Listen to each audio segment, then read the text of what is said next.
नमस्कार, आपका स्वागत है हेडलाइन ब्यूरो में। दुनिया भर में हलचल तेज है। कूटनीतिक दाव पेंच, बढ़ता तनाव, हादसे और बड़ी घटनाएं।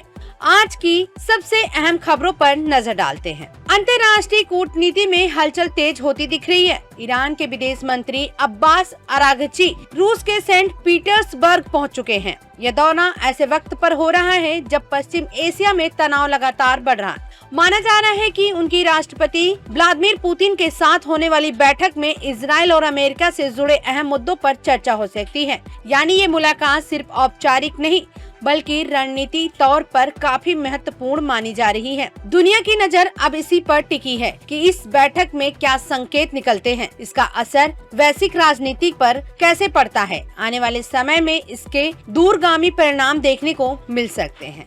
अमेरिका और ईरान के बीच बढ़ते तनाव के बीच एक अहम बैठक हुई। अमेरिकी राष्ट्रपति डोनाल्ड ट्रंप ने होर्मुज को खोलने के ईरान के नए प्रस्ताव पर अपनी राष्ट्रीय सुरक्षा टीम के साथ चर्चा की। व्हाइट हाउस की प्रवक्ता कैरोलिन लेविट के मुताबिक इस प्रस्ताव के हर पहलू पर गंभीरता से विचार किया जा रहा है। उन्होंने संकेत दिया है कि राष्ट्रपति ट्रंप जल्द ही इस पर बड़ा फैसला ले सकते हैं। होर्मुज वैश्विक तेल सप्लाई के लिए बेहद अहम माना जाता है, इसलिए इस मुद्दे पर पूरी दुनिया की नजर बनी हुई है।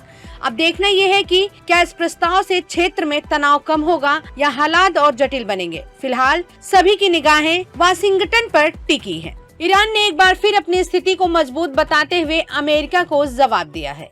ईरान की संसद के अध्यक्ष बागेर कालीबाफ ने राष्ट्रपति डोनाल्ड ट्रंप के दावे को खारिज किया है। सोशल मीडिया पर अपने बयान में कालीबाफ ने कहा कि ईरान अभी भी मजबूत स्थिति में है और उसके पास कई रणनीतिक विकल्प मौजूद हैं। उन्होंने होर्मुज और बाब अल मंदेब के साथ साथ पाइपलाइनों को अहम सप्लाई कार्ड बताया है। कालीबाफ के मुताबिक ईरान स्टॉक रिलीज, खपत में कमी और भविष्य में कीमतों में समायोजन जैसे कदम उठाकर अमेरिका की मांगों का जवाब दे सकता है।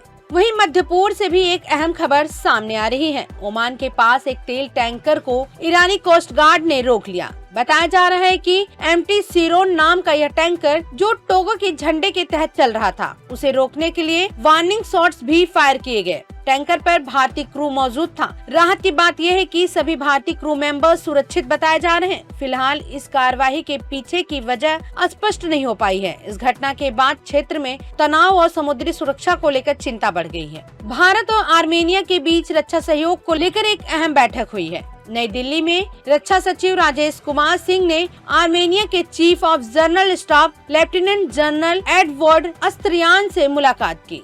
रक्षा मंत्रालय के अनुसार इस द्विपक्षीय बैठक में सैन्य सहयोग और मजबूत करने पर चर्चा हुई। खास तौर पर ट्रेनिंग, क्षमता विकास और सैन्य आधुनिकीकरण जैसे मुद्दों पर फोकस किया गया। दोनों देशों के बीच रक्षा क्षेत्र में बढ़ता सहयोग रणनीतिक रूप से काफी अहम माना जा रहा है। अब देखने वाली बात ये होगी कि इस साझेदारी से दोनों देशों की सुरक्षा और सैन्य ताकत को कितना फायदा मिलता है। फिलहाल यह बैठक भारत आर्मेनिया रिश्ते को नई दिशा देने की ओर बड़ा कदम माना जा रहा है। अफगानिस्तान से एक दर्दनाक खबर सामने आ रही है। उत्तर पूर्वी इलाके में पाकिस्तान की ओर से दागे गए मोर्टार्स और मिसाइल हमले में 7 नागरिकों की मौत हो गई, जबकि 85 लोग घायल बताए जा रहे हैं। अफगान अधिकारियों के मुताबिक ये हमले कुनार प्रांत की राजधानी अजदाबाद और आसपास के इलाकों में हुए। हमलों में एक विश्वविद्यालय और कई रिहायशी घर भी निशाने पर आए। घायलों को नजदीकी अस्पताल में भर्ती कराया गया, जहां कई की हालत गंभीर बताई जा रही है। इस घटना के बाद क्षेत्र में तनाव और बढ़ गया है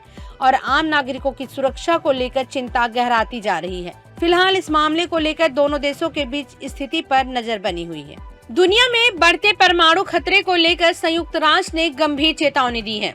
यूएन महासचिव एंटोनियो गुटरेस ने कहा कि बढ़ते परमाणु परीक्षण और जोखिम पूरी मानवता के लिए चिंता का विषय है। न्यूयॉर्क में परमाणु अप्रसार संधि की समीक्षा बैठक के दौरान उन्होंने कहा कि हालात पहले से ज्यादा खतरनाक होते जा रहे हैं। गुटेरेस ने यह भी चेतावनी दी है कि एआई और नई तकनीकें इस खतरे को बढ़ा सकती हैं। उन्होंने दुनिया के देशों से अपील की है कि वे परमाणु हथियारों पर नियंत्रण और निरस्त्रीकरण के प्रयास तेज करें। अब सवाल यह है कि क्या दुनिया इस चेतावनी को गंभीरता से लेगी या खतरा और बढ़ेगा। फिलहाल इस बयान ने वैश्विक स्तर पर नई चिंता खड़ी कर दी है। अमेरिका दौरे पर पहुंचे ब्रिटेन के किंग चार्ल्स और महारानी कैमिला का वाशिंगटन डीसी में भव्य स्वागत किया गया। अमेरिकी राष्ट्रपति डोनाल्ड ट्रंप और प्रथम महिला मेलेनिया ट्रंप ने दोनों का गर्मजोशी से अभिनंदन किया। 4 दिन के इस दौरे के दौरान दोनों देशों के रिश्ते को और मजबूत करने पर चर्चा की उम्मीद है। स्वागत के बाद किंग चार्ल्स और महारानी कैमिलिया को व्हाइट हाउस के बगीचों का भी दौरा कराया गया। इस दौरान उन्हें वहां मौजूद मधुमक्खियों के छत्ते भी दिखाए गए, जो पर्यावरण संरक्षण की पहल का हिस्सा है। अब नजर इस बात पर है कि इस यात्रा से अमेरिका और ब्रिटेन के संबंधों को कितनी नई मजबूती मिलती है। फिलहाल ये दौरा वैश्विक स्तर पर काफी अहम माना जा रहा है। अब रुक करते हैं इंडोनेशिया की राजधानी पर। इंडोनेशिया की राजधानी जकार्ता से एक दुखद खबर सामने आई है। बेकासी तिमूर स्टेशन के पास 2 ट्रेनों की टक्कर में कम से कम 4 लोगों की मौत हो गई, जबकि दर्जनों लोग घायल हो गए। घायलों को तुरंत नजदीकी अस्पताल में भर्ती कराया गया, जहां कई की हालत गंभीर बताई जा रही है। सरकारी railway operator Kereta Api Indonesia KAI ने इस हादसे के लिए माफी मांगी है और इसे एक ऑपरेशनल गलती बताया है। इस टक्कर के कारण रेल सेवाएं भी प्रभावित हुई और जांच के आदेश दे दिए गए हैं। फिलहाल हादसे के कारणों की जांच शुरू कर दी गई है, ताकि बड़ी चूक के पीछे की वजह सामने आ सके। इधर राहत और बचाव कार्य तेजी से जारी है। दक्षिण सूडान से भी एक दर्दनाक हादसे की खबर सामने आई है। राजधानी के बाहरी इलाके में एक सेस्ना विमान दुर्घटनाग्रस्त हो गया, जिसमें 14 लोगों की मौत हो गई। जानकारी के मुताबिक विमान में 13 यात्री और एक पायलट सवार थे। नागरिक उड्डयन प्राधिकरण ने शुरुआती जांच में खराब मौसम और कम दृश्यता को हादसे की संभावित वजह बताया है। हादसे के बाद मौके पर राहत और बचाव टीमों को तुरंत भेजा गया, लेकिन किसी को भी बचाया नहीं जा सका। अधिकारियों ने घटना की विस्तृत जांच शुरू कर दी है, ताकि दुर्घटना के सटीक कारणों का पता लगाया जा सके। फिलहाल इस हादसे ने पूरे इलाके में शोक की लहर फैला दी। ईरान और रूस के बीच बढ़ते कूटनीतिक संपर्क को लेकर बड़ी खबर भी सामने आई है। ईरान के विदेश मंत्री अब्बास अरागची ने अपनी रूस यात्रा को लेकर अहम बयान दिया है। उन्होंने कहा कि इस दौरे का मुख्य उद्देश्य इजराइल और अमेरिका के साथ जारी तनाव के बाद रूस के साथ बेहतर समन्वय स्थापित करना है। ईरानी मीडिया को दिए गए इंटरव्यू में अरागची ने बताया कि इस यात्रा के दौरान उन्हें क्षेत्रीय हालात पर रूसी अधिकारियों से विस्तार से चर्चा करने का अवसर मिला। उन्होंने ये भी कहा कि अमेरिका की अत्यधिक मांगों की वजह से प्रभावित वार्ताओं में देरी हुई और पहले के प्रयासों के बावजूद बातचीत सफल नहीं हो पाई। रिपोर्ट्स के मुताबिक अरागची सेंट पीटर्सबर्ग में राष्ट्रपति व्लादिमीर पुतिन समेत वरिष्ठ रूसी नेताओं के साथ उच्च स्तरीय बैठक करेंगे। अब नजर इस पर है कि इन बैठकों में क्षेत्रीय तनाव कम करने में कितना असर पड़ता है। भारत ने होर्मुज के रास्ते व्यापारिक जहाजों को निशाना बनाए जाने की कड़ी निंदा की है। संयुक्त राष्ट्र में भारत के अस्थायी मिशन ने इस पर सख्त बयान जारी किया है। भारत ने कहा कि इन हमलों से निर्दोष नागरिक क्रू मेंबर्स की जान खतरे में पड़ी है और कई बेशकीमती जानें भी गई हैं। बयान में अंतर्राष्ट्रीय समुद्री सुरक्षा और मुक्त व्यापार मार्गों की रक्षा पर जोर दिया गया। साथ ही सभी पक्षों से संयम बरतने और तनाव कम करने की अपील की गई। भारत ने स्पष्ट किया है कि समुद्री मार्गों की सुरक्षा वैश्विक अर्थव्यवस्था के लिए बेहद जरूरी है। फिलहाल इस बयान के बाद अंतर्राष्ट्रीय स्तर पर इस मुद्दे पर चर्चा तेज हो। पश्चिम बंगाल विधानसभा चुनाव के दूसरे अंतिम चरण के लिए प्रचार थम गया। 7 जिलों की 142 सीटों पर अब 29 तारीख को मतदान होगा। आखिरी दिन सभी राजनीतिक दलों ने पूरी ताकत झोंक दी। प्रधानमंत्री नरेंद्र मोदी ने उत्तर 24 परगना के कांकीनाड़ा में रैली की, जबकि गृह मंत्री अमित शाह ने हुगली के चंदन नगर में रोड शो किया। सीएम योगी आदित्यनाथ और केंद्रीय मंत्री अश्विनी वैष्णव समेत कई नेताओं ने भी अलग अलग इलाकों में प्रचार किया। वहीं टीएमसी की ओर से सीएम ममता बनर्जी ने कोलकाता में रोड शो का नेतृत्व किया। अभिषेक बनर्जी ने आराम बाग में भी रैली और महेशतला में रोड शो कर पार्टी के लिए समर्थन जुटा। अब नजर 29 तारीख के मतदान पर है, जहां जनता अपने मताधिकार का इस्तेमाल कर फैसला सुनाएगी। पश्चिम बंगाल के बैरकपुर को लेकर प्रधानमंत्री नरेंद्र मोदी का एक अहम बयान भी सामने आया है। पीएम मोदी ने कहा कि 1857 की आजादी की लड़ाई में बैरकपुर की भूमिका बेहद महत्वपूर्ण रही। उन्होंने इसे देश के इतिहास का एक मजबूत प्रतीक बताया। साथ ही पीएम मोदी ने ये भी कहा कि आज का बैरकपुर भी बदलाव और विकास की दिशा में आगे बढ़ रहा है। राजनीतिक नजरिए से इस बयान को काफी अहम माना जा रहा है, खासकर बंगाल की मौजूदा सियासत के संदर्भ में। यानी एक तरफ इतिहास की बात और दूसरी तरफ वर्तमान का संदेश, दोनों को जोड़कर एक साफ राजनीतिक संकेत देने की कोशिश दिखती है। अब देखना होगा कि इस बयान का असर आगे किस तरह नजर आता है। अब रुक करते हैं नीति और प्रशासन से जुड़ी एक अहम खबर की। प्रधानमंत्री नरेंद्र मोदी ने हाल ही में नीति आयोग के नए सदस्य डॉक्टर गोवर्धन दास से मुलाकात की। इस दौरान पीएम मोदी ने पब्लिक हेल्थ के क्षेत्र में उनके योगदान की खुलकर सराहना की। डॉक्टर दास के स्वास्थ्य क्षेत्र में उनके गहरे अनुभव और रिसर्च के लिए जाना जाता है और उनकी नियुक्ति को नीति आयोग में एक मजबूत कदम माना जा रहा है। माना जा रहा है कि इस मुलाकात से देश की स्वास्थ्य नीतियों में नए विचार और नया दृष्टिकोण देखने को मिल सकता है। अब देखना होगा कि आने वाले समय में इसका असर जमीन पर किस तरह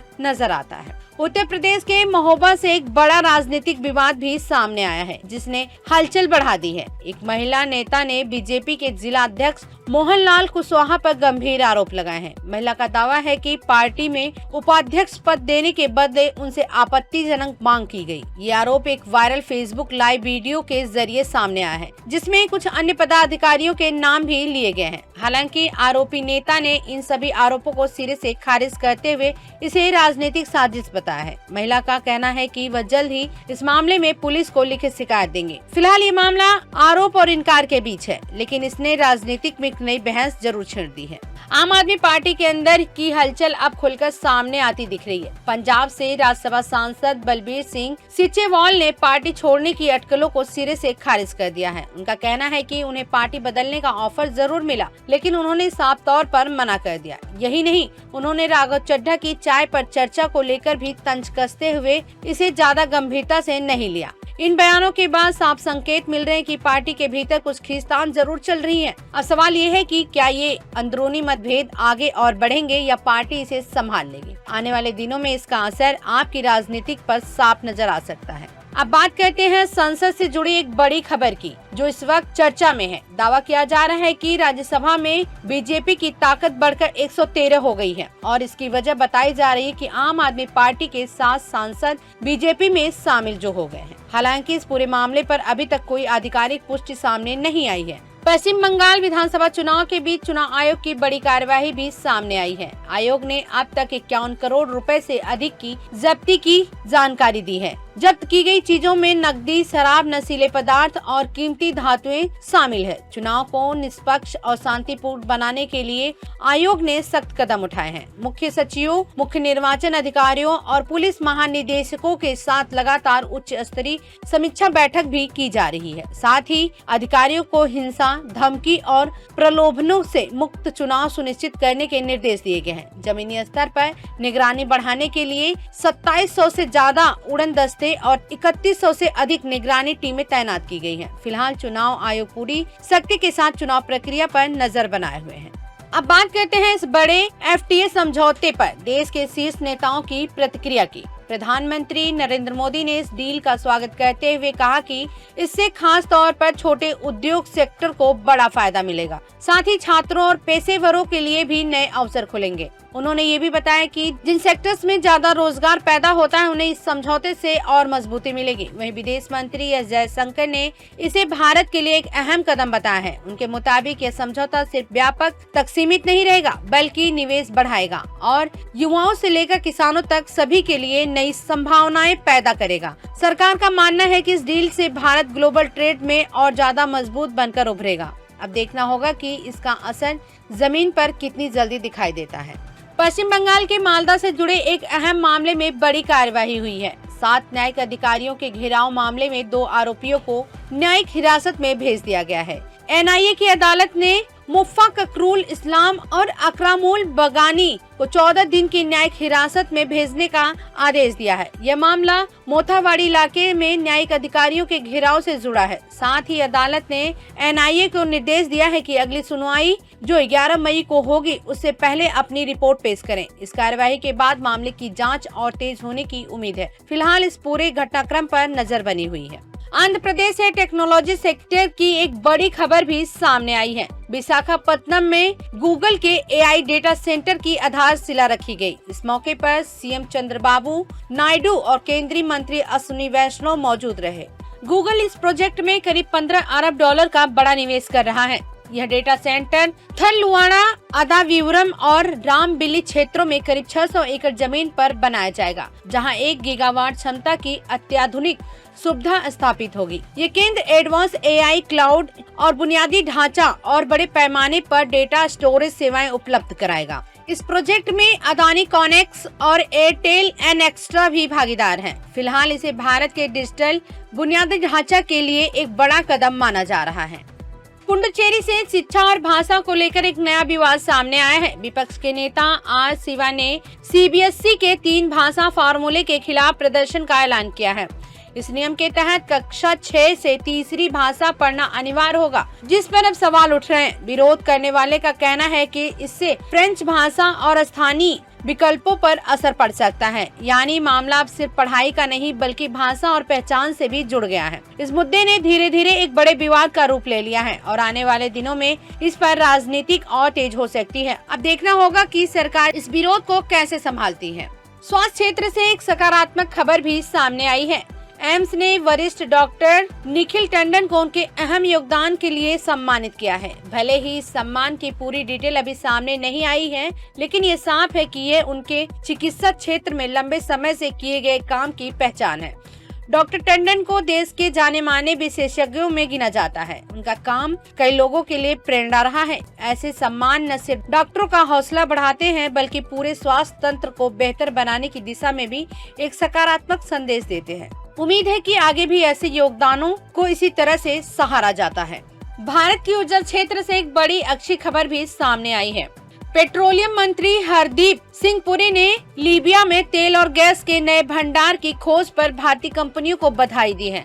ऑयल इंडिया लिमिटेड और इंडियन ऑयल कॉरपोरेशन लिमिटेड ने लीबिया के गदमिस बेसिन में यह अहम खोज की है। जानकारी के मुताबिक करीब 8,440 फुट की गहराई तक कुआं खोदा गया। इससे प्रतिदिन लगभग 1,30,00,000 टैंडर्स क्यूबिक फीट गैस उत्पादन की संभावना जताई जा रही है। यह खोज भारत की ऊर्जा सुरक्षा को और मजबूत करने की दिशा में बड़ा कदम मानी जा रही है। फिलहाल इस सफलता से भारतीय तेल और गैस कंपनियों का मनोबल भी बढ़ा है। महाराष्ट्र से एक दिलचस्प और थोड़ा अलग फैसला सामने आया है जो चर्चा में बना हुआ है। राज्य सरकार ने बंदर पकड़ो 600 रुपए पाओ जैसी स्कीम शुरू की है। बढ़ते बंदर मानव संघर्ष को देखते हुए अब आम लोग भी इस अभियान में हिस्सा ले सकेंगे। योजना के तहत लोग जाल या केस की मदद से बंदर पकड़ेंगे, फोटो के जरिए सबूत देंगे और बदले में उन्हें 600 रुपए दिए जाएंगे। इसके बाद पकड़े गए बंदरों को करीब 10 किलोमीटर दूर जंगल में छोड़ा जाएगा ताकि वे दोबारा आबादी वाले इलाके में न लौटे। सरकार का कहना है कि इससे शहर और गांव दोनों जगह लोगों को राहत मिलेगी। लेकिन बड़ा सवाल यही है, क्या ये तरीका लंबे समय तक कारगर साबित होगा या फिर नई चुनौती खड़ी करेगा। पंजाब हरियाणा हाई कोर्ट से एक अहम फैसला भी सामने आया है जो व्यक्तिगत स्वतंत्रता से जुड़ा हुआ है। कोर्ट ने लुधियाना के खन्ना में रहने वाली 2 महिलाओं के लिव इन रिलेशनशिप को सुरक्षा देने का आदेश दिया है। दोनों ने अपने परिवार से खतरे की आशंका जताई थी, जिसके बाद हाई कोर्ट ने एसएसपी को उनकी सुरक्षा सुनिश्चित करने के निर्देश दिए हैं। अपने आदेश में कोर्ट ने साफ कहा कि संविधान का अनुच्छेद 21 हर व्यक्ति को अपनी जिंदगी अपने तरीके से जीने का अधिकार देता है, यानी वयस्कों के निजी फैसलों में दखल नहीं होना चाहिए और उनकी सुरक्षा राज्य की जिम्मेदारी है। इस फैसले को बदलते समाज और व्यक्तिगत अधिकारों के लिहाज से एक बड़ा संदेश भी माना जा रहा है। बिहार से आई कुछ घटनाएं एक बार फिर कानून व्यवस्था और महिलाओं की सुरक्षा पर गंभीर सवाल खड़े कर रही हैं। सहरसा में 7 साल की बच्ची के साथ दुष्कर्म का मामला सामने आया है, जिसमें पुलिस ने आरोपी को गिरफ्तार कर लिया है। वहीं मुजफ्फरपुर में एक कोचिंग टीचर पर भी नाबालिग छात्रा को नशीला पदार्थ देकर दुष्कर्म करने का आरोप है। इस मामले में आरोपी अभी फरार है और उसकी तलाश जारी है। इसके अलावा गोपालगंज में ननद भाभी के साथ गैंगरेप की घटना भी सामने आई है, जहां 2 आरोपियों को पकड़ लिया गया है, जबकि बाकी की तलाश जारी है। इन लगातार घटनाओं ने सुरक्षा व्यवस्था को लेकर गंभीर चिंता बढ़ा दी है। अब देखना होगा कि प्रशासन इन मामलों में कितनी सख्ती से कार्रवाई करता है। एक बेहद गंभीर मामला अब सुप्रीम कोर्ट तक पहुंच गया। कड़कड़डुमा कोर्ट की वकील स्नेहा कलिता पर हुए हमले को लेकर सुप्रीम कोर्ट ने खुद संज्ञान लिया है। कोर्ट ने सख्ती दिखाते हुए उन 3 अस्पतालों की जांच के आदेश दिए हैं जिन पर इलाज देने से मना करने का आरोप है। इसके साथ ही कोर्ट ने 2 लापता बच्चों को जल्द ढूंढने के निर्देश भी दिए हैं। फिलहाल पीड़िता की हालत स्थिर बताई जा रही है और आरोपी पति को गिरफ्तार कर लिया गया है। यह पूरा मामला स्वास्थ्य सेवाओं और कानून व्यवस्था दोनों पर गंभीर सवाल खड़े करता है। अब देखना होगा कि जांच में क्या सामने आता है और आगे क्या कार्रवाई होती है। अगर आपके पास फ्री लैपटॉप स्कीम का कोई मैसेज आया है तो जरा सावधान हो जाइए। सरकार ने साफ किया है कि ऐसा कोई भी दावा पूरी तरह फर्जी है। पियावी फैक्ट चेक के मुताबिक फिलहाल इस तरह की योजना नहीं चल रही है, यानी जो मैसेज वायरल हो रहे हैं वो सिर्फ लोगों को फंसाने का तरीका हो सकता है। सरकार ने लोगों से अपील की है कि किसी भी अनजान लिंक पर क्लिक ना करें और अपनी निजी जानकारी किसी के साथ शेयर करने से बचें। ऑनलाइन ठगी के बढ़ते मामलों के बीच ये चेतावनी काफी अहम है। याद रखें, थोड़ी सी लापरवाही आपका बड़ा नुकसान करा सकती है। बैंक कर्मचारियों के लिए एक राहत भरी खबर भी सामने आई है। सरकार ने पब्लिक सेक्टर बैंकों के कर्मचारियों की सैलरी बढ़ाने की प्रक्रिया शुरू कर दी है। 13वें वेज सेटलमेंट को लेकर जल्द ही बातचीत शुरू होने वाली है, जिसमें बेसिक पे और भत्तों में बढ़ोतरी पर चर्चा होगी। अगर ये प्रक्रिया आगे बढ़ती है तो इसका सीधा फायदा देश भर के लाखों बैंक कर्मचारियों को मिल सकता है। कर्मचारी संगठनों ने इस कदम का स्वागत किया है और उम्मीद जताई है कि इस बार वेतन में अच्छी बढ़ोतरी देखने को मिल सकती है। अब नजर इस बात पर है कि बातचीत कितनी जल्दी पूरी होती है और कर्मचारियों को इसका फायदा कब तक मिलता है। मुंबई से एक बेहद दर्दनाक हादसे की खबर सामने आई है। मरीन ड्राइव पर तेज रफ्तार मोटरसाइकिल ने एक पैदल यात्री को टक्कर मार दी। टक्कर इतनी जबरदस्त थी कि इनमें 3 लोगों की जान चली गई। बाइक चला रहा युवक, पीछे बैठी महिला और सड़क पार कर रहा एक व्यक्ति। बताया जा रहा है कि बाइक की स्पीड काफी ज्यादा थी, जिसके चलते हादसा बेहद गंभीर हो गया। घटना के बाद मौके पर अफरा तफरी मच गई और पुलिस ने तुरंत पहुंचकर जांच शुरू कर दी। यह हादसा एक बार फिर साफ करता है कि ओवर स्पीडिंग कितनी खतरनाक साबित हो सकती है। सड़क पर जरा सी लापरवाही किसी की जान ले सकती है। पंजाब से भी इस वक्त की बड़ी कार्रवाई सामने आई है। ईडी ने पूर्व डीआईजी हरचर सिंह भुल्लर से जुड़े मामले में एक साथ 11 जगहों पर छापेमारी की है। ये कार्यवाही चंडीगढ़ और लुधियाना समेत कई लोकेशनों पर की जा रही है। बताया जा रहा है कि मामला मनी लॉन्ड्रिंग से जुड़ा है और जांच एजेंसियां मौके पर दस्तावेज और अहम सबूत जुटाने में लगी हैं। इस अचानक हुई रेड से पंजाब के राजनीतिक और प्रशासनिक हलकों में हलचल तेज हो गई है। अब नजर इस बात पर है कि जांच में क्या निकलकर सामने आता है और आगे क्या कार्रवाई होती है। आंध्र प्रदेश से एक अहम प्रशासनिक अपडेट भी सामने आ रहा है। राज्य में पेट्रोल और डीजल की कमी की शिकायतों के बीच मुख्यमंत्री चंद्रबाबू नायडू ने तेल कंपनियों को सख्त निर्देश दिए हैं कि आपूर्ति जल्द से जल्द सामान्य की जाए। सरकार का साफ कहना है कि आम लोगों को किसी तरह की परेशानी नहीं होनी चाहिए और ईंधन की उपलब्धता हर हाल में बनी रहनी चाहिए। लगातार मिल रही शिकायतों के बाद ये कदम उठाया गया है ताकि हालात को तुरंत काबू में लाया जा सके। अब उम्मीद की जा रही है कि इन निर्देशों के बाद सप्लाई सुधरेगी या स्थिति जल्द सामान्य होगी।